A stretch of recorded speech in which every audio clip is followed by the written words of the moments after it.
अब एक शंका है, एक बहन है कोई, उसने लिखा है, ये छिंदवाड़ा से है, मध्य प्रदेश से। सत्साई भगत जी जय हो बंदी छोड़ की लोड कोनी और की। दासी की शंका है कि गांव में एक महुआ का फूल है जिसको बीनते हैं और बेचते हैं, पर गांव में ज्यादातर लोग उसको गलत शराब बनाते हैं, उसको गलाकर उसकी शराब बनाते हैं। तो क्या हमें उसे बीनना चाहिए कि नहीं, या फिर खेत में ही उसको छोड़ देना चाहिए? भगत जी 27 मार्च 2024 को जो सात संगति वाली वीडियो दासी ने देखी, तो आप कह रहे थे कि नशा करके या लेकर घर के अंदर नहीं आना है। किसी को भी दासी के घर भगत नशा नहीं करता है, और जो भी है कोई रिश्तेदार आते हैं तो तमाकू गुटखा लेकर भी घर में आ जाते हैं। दासी ने घर के बाहर लिख कर भी लगाया था, पर भगत ने उसको हटा दिया कि गुरुजी का दरबार में तो समझता है कोई जाता नहीं, ऐसे में मर्यादा खंडित होगी या नहीं होगी, बताइए। ये बहन का कहने का मतलब ये है कि मैं जहां पे रहती हूँ वहां पे एक महुआ का पेड़ है और उसके फूल लगते हैं, और वो फूल क्या है, लोग मतलब बीन के तोड़ के मतलब बेचते हैं, और बेचने के बाद में ज्यादातर लोग उन फूलों को गड़ा कर और उनकी शराब बनाते हैं। बहन देखो, हमें तो पता नहीं कि ये महुआ क्या है, फूल क्या है, लेकिन जैसा आप जी बता रही हैं, यदि ऐसा ही है, उस फूल का प्रयोग केवल शराब बनाने में ही होता है, तो बहन आपने बिल्कुल भी इस आफत को मोल नहीं लेना है। यदि आपके खेत में वो महुआ का पेड़ है जिसके फूल से शराब बनाई जाती है, बहन जी उस पेड़ को तो तुरंत परमात्मा को दंडवत प्रणाम करके, दंडवत प्रणाम केवल इसलिए करना है क्योंकि वो भी एक जीव है, वो जड़ जूनी है। आप और हम लोग भी जीव हैं, लेकिन हम जो है वो चेतन जीव हैं, हमारे अंदर चेतना है, हम बोल सकते हैं, हम लोग जो है मतलब कि वो चल फिर सकते हैं। लेकिन जो पेड़ है वो एक जड़ योनि है, वो केवल बोल नहीं सकती, वो चल नहीं सकता, बाकी वो भी अपना जो है वो कर्म भोग रहा है 84 लाख योनियों में। तो उस पेड़ को उखाड़ने से पहले हमने गुरुदेव भगवान को दंडवत प्रणाम करके उनकी आज्ञा लेके और ज्ञान आधार से हमने उस पेड़ को ही उखाड़ देना है।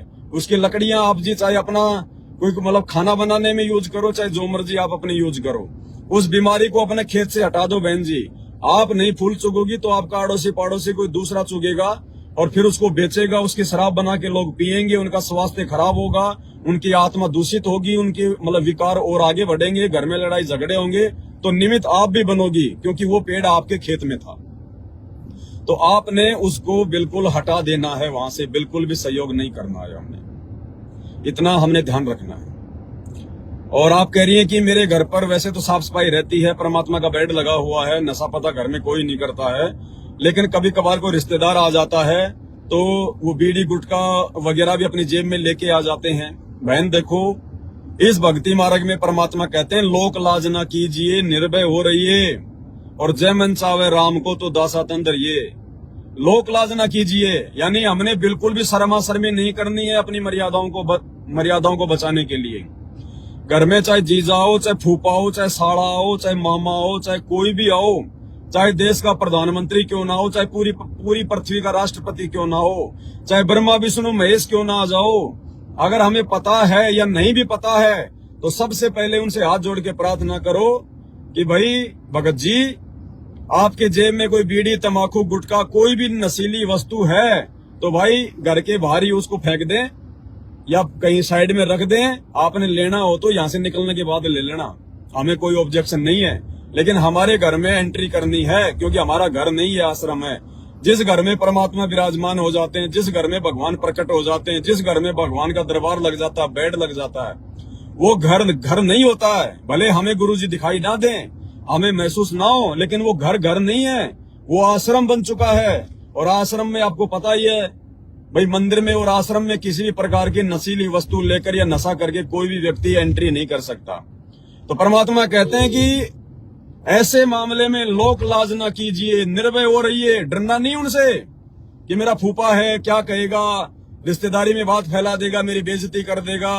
भगत के कोई इज्जत नहीं होती, भगत की कोई बेइज्जती नहीं होती। जो भगत ये मानता है कि मेरी बेइज्जती हो जाएगी या मुझे जो है वो इज्जत चाहिए, तो ऐसा भगत भक्ति करते करते भी अगले जन्म में गधा बनेगा, वो कुत्ता बनेगा, फिर देखिए नंगा घूमेगा, तब उसके लोग कितनी उसकी इज्जत करेंगे।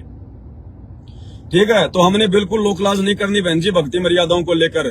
फिर मालिक ने आगे क्या बताया, लोक लाज ना कीजिए, निर्भय हो रही है, और जय मन चावे राम को तो दासा तन धरिए। यानी हमने प्यार प्रेम से उनको मना करना है, हमने अपने अंदर दास भाव लेके आना है। उनको मतलब गुस्से में आके नहीं कहना कि भाई तूने ये क्या कर दिया, तू क्यों लेके आ गया हमारे यहाँ पे बीड़ी सिगरेट। अरे उसको पता थोड़ी है बेचारे को, उसने नाम थोड़ी ले रखा है।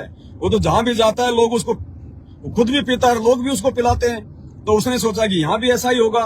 अब आपने नाम दीक्षा ले ली तो उसको थोड़ी पता है बेचारे को। तो हमने कोई मजहमल के आवेश में नहीं आना है, गुस्सा नहीं करना है, धमकाना नहीं है, नाराज नहीं होना है। ठीक है, हमने समझाना उसको कि भगत जी देखो, आपको पता ही, हमने तो संत रामपाल जी भगवान से नाम ले लिया, और हमारे तो भक्ति मर्यादा जो है वो कैसी है, हमने तो भाई पार होना है इस गंदे लोग से। और ये तो विकार है, ये तो एक आम आदमी को भी नहीं करनी चाहिए, ये तो बुराइयां हैं। शरीर खराब होता है। आज तो तुम खा रहे हो पी रहे हो, आज तो तुम्हारा जो मतलब कि जवान खून है, युवा शरीर है, आज तो तुम जहर भी खा लोगे तो हो सकता है तुम बच जाओ।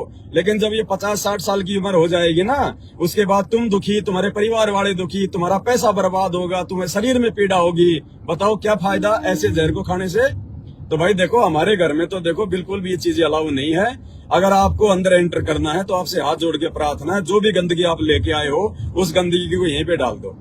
हो सकता है उसको जो है आपकी बातें सुन के वो प्रभावित हो जाए और वो सुनने लग जाए आपकी बातें। आप उनको ज्ञान गंगा पुस्तक दो, परमात्मा का जो मतलब कि सत्संग बताओ, कौन से टीवी चैनल पे आता है उसको वो बताओ। वो भी मालिक की आत्मा है भाई, वो भी क्या पता परमात्मा की शरण में आ जाए, ज्ञान को समझने और सुनने लग जाए। और फिर भी मान लो ऐसा कोई निकम्मा है, कोई एक आधा, कि वो नहीं मानता है, और यदि घर में आपकी नहीं चलती है और उसके बावजूद यदि वो एंटर हो जाता है, आपका पति, आपके सास ससुर ने नाम नहीं ले रखा है, और वो कहते हैं कि कोई बात नहीं, आजा अंदर, बड़ी आई है भगत बनने वाली, अंदर नहीं आने देगी मेरे जवाई को, तो बहन जी ऐसी मजबूरी में फिर आपको दिक्कत नहीं है। फिर परमात्मा अंतर्यामी है, मालिक को मालूम है फिर।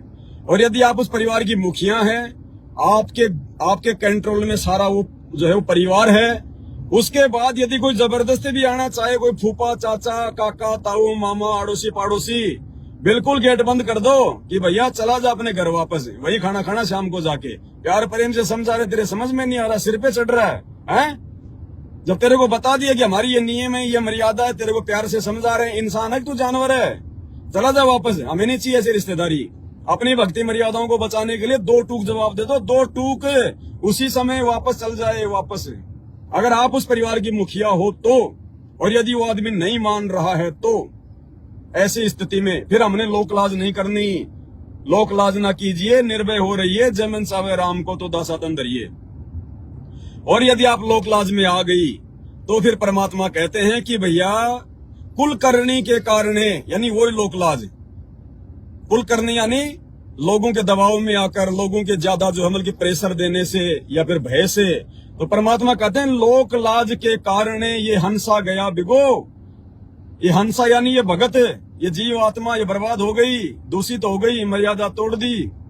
लोक लाज के कारण, कुल करने के कारण हंसा गया बिगोए। अरे फिर ये कुल के कर लेगा जब तू 4 पाया का होए। आज तो तूने दबाव में आके मर्यादा तोड़ दी, लोक लाज में आके दबाव में तूने मर्यादा तोड़ दी, भाई बंधुओं के दबाव में आके मर्यादा तोड़ दी, हिम्मत नहीं कर पा रहा है। और भैया मर्यादा तोड़ दी तो भगवान का विधान टूट गया, मोक्ष होगा नहीं। फिर किसी जन्म में 84 लाख योनियों में जाएगा, गधा कुत्ता बनेगा, तेरे 4 पैर लगेंगे, तू 4 पाया का हो जाएगा। फिर तू कुरड़ियों पे घूमेगा छलांग मारता हुआ नंगा संगा। कहते हैं उस समय तेरे वो भाई बंधु रिश्तेदार जिनके दबाव में आके तूने भक्ति छोड़ दी, मर्यादा तोड़ दी, अब उस समय तुझे कौन जो है वो जींस पहनाएगा, कौन तेरे लिए जो है वो टी-शर्ट लेके आएगा नाइक की, रिबॉक की, कि हमारे दादाजी तो गधे बन के नंगे घूम रहे, हमारी तो इज्जत ही खराब हो गई गांव में। तो हमने इन सब चीजों को समझना है। ये 4 दिन की यारी दोस्ती रिश्तेदारी है। ये रिश्तेदार ना किसी के हुए ना किसी के हो सकते, हम आपस में ऋण संबंधी हैं। हम पिछले जन्म में कहाँ थे पता है किसी को? पिछले जन्म में कौन हमारा काका था, कौन मामा था, कौन साड़ी थी, कौन माँ थी, कौन बाप था, कौन बेटा बेटी थे, कौन पत्नी थी, और मरने के बाद में कौन क्या होगा हमें कुछ पता है नहीं। ये हमारे पिछले संस्कार हैं। तो परमात्मा कहते हैं एक लेवा एक देवा दूतम, कोई किसी का जो है पिता न पूतम, ऋण संबंध जुड़ा एक ठाठा, और अंत समय सब 12 बाटा। तो भाई और बहनों ये ऋण संबंधी हैं। अब हमने इन ऋण संबंधियों की बातों में आके अपने ऋण को और आगे नहीं बढ़ाना है, अपने मानव जन्म को आगे नहीं बढ़ाना है। यहीं पे हमने स्टॉप कर देना है। भक्ति मर्यादाओं के आगे किसी को नहीं मानेंगे, किसी के नहीं सुनेंगे। प्यार प्रेम से रहेंगे, आधीनी से रहेंगे, लड़ाई झगड़ा नहीं करेंगे, मारपीट नहीं करेंगे, किसी की निंदा चुगली नहीं करेंगे, किसी की जो अमल की बुराई नहीं करेंगे। लेकिन अपनी भक्ति मर्यादाओं को जो है बचाने के लिए हम किसी के आगे नहीं झुकेंगे, किसी के आगे नहीं जो है वो डरेंगे। इतना हमने ध्यान रखना है। तो शंकाएं तो और भी बहुत सारी हैं, लेकिन अब संध्या आरती का समय हो गया है। परमात्मा का विधान है संध्या आरती का मतलब 2 समय का मिलन, क्योंकि दोपहर का समय जा चुका है, रात्रि का समय शुरू हो रहा है। जैसे ही मतलब संध्या होती है, सूरज जो है अस्त होता है, वो समय आरती का, संध्या आरती का उत्तम समय है। तीनों समय की आरती को परमात्मा ने जो है संध्या आरती बताया है। सुबह का जो नित्य नियम होता है हमारा, उसको भी परमात्मा ने जो है संध्या आरती बताया है। संध्या मतलब रात का समय गया, सुबह का समय शुरू हुआ, तो 5 बजे के आसपास का जो समय होता है, हल्का हल्का सा जो ये उजाला हो जाता है, वो 2 समय का मिलन है। वो रात का समय जा रहा है, सुबह का समय आ रहा है, वो 2 समय का मिलन है, जिसको कहते हैं मतलब संध्या काल।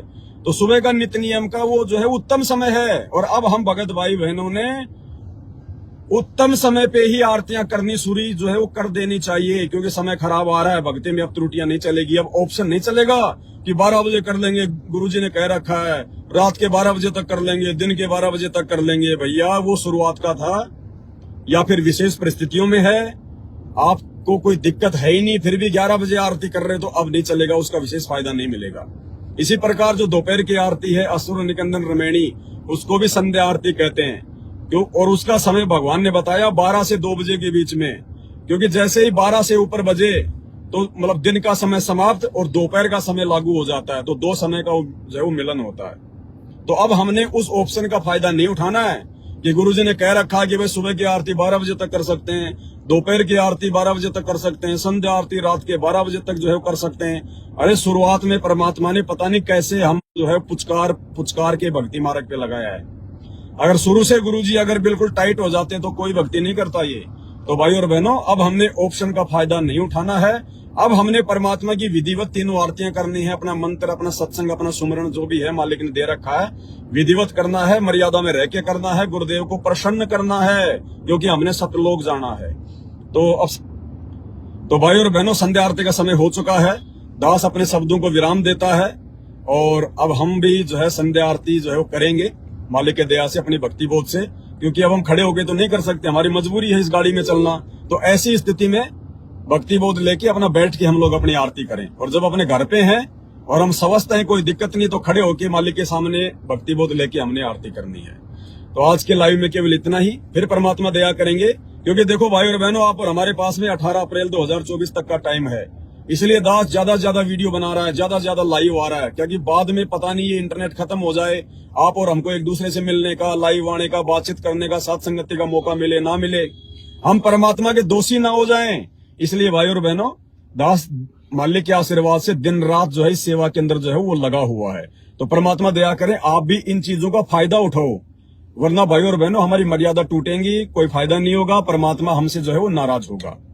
तो दास की केवल इतनी विनती है। लाइव को हम यही समाप्त करते हैं। संध्या आरती भगवान की हम शुरू करते हैं। बंदी छोड़ सतगुरु रामपाल जी भगवान की जय हो।